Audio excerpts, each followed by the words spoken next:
Alhamdulillah Rabbil Alamin, la différence qu'il y a entre ces deux types de prières, prier individuellement et prier collectivement, donc c'est que nous avons d'abord défini quelle prière accomplie en communauté et quelle autre accomplie individuellement. Ces prières, nous avons bien dit tantôt, qui sont de deux types, obligatoire et facultative. Ce qui se dit obligatoire est appelé à être accompli en communauté. Et ce qui se dit facultatif s'accomplit individuellement. Même si vous êtes à la mosquée, vous êtes tenu de l'accomplir de façon individuelle. Voilà d'abord la remarque qu'on doit faire. On ne doit pas généraliser les deux cas parce que ils diffèrent, n'est-ce pas, en temps également, en principe, ils vont aussi différer.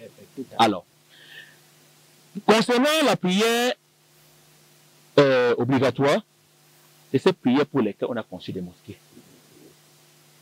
S'il n'y a pas de prière obligatoire, il n'y aurait pas de mosquée. Parce que les prières facultatives sont appelées à être accomplies individuellement et ça a plus de récompense quand elles sont accomplies à la maison.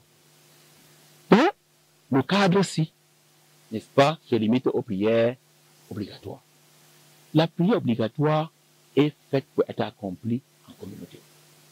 Ça, essentiellement, elle est faite pour être accomplie en communauté. C'est-à-dire dans des mosquées. La différence qu'il y a maintenant entre ces deux personnes-là, l'une priant en communauté et l'autre individuellement, est que celui qui prie en communauté a la récompense de 27 fois la prière de celui qui prie individuellement. C'est d'abord ça.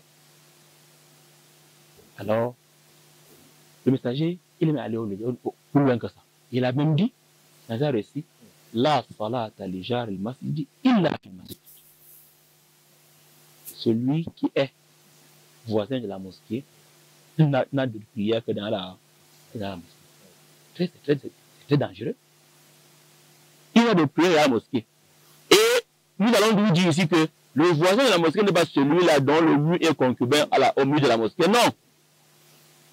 C'est celui-là qui entend l'appel à la prière. C'est celui-ci qui est le voisin de la mosquée. C'est-à-dire que si à l'aide d'un microphone, tu entends l'appel à la prière, tu es le voisin de la mosquée. 500 mètres ou 800 mètres. Tu es le voisin de la mosquée. Il faut accomplir la prière dans la mosquée. Le récit nous parvient du messager qu'un compagnon, à l'époque du messager, était aveugle.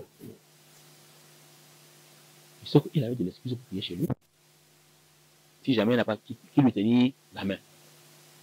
Il avait demandé à ce qu'on attache une corde sur la porte de la mosquée qui reliait, n'est-ce pas, aussi à sa demeure, à sa porte aussi. Oui. Et quand il sortait, il se faisait guider par cette porte-là, pas par ce fil-là, oui, pour ne pas rater, n'est-ce pas, cette récompense. C'est à nous de voir qu'à notre époque-ci, où tout est possible, avons-nous le droit d'accomplir nos prières hors de la mosquée? La réponse revient, n'est-ce pas,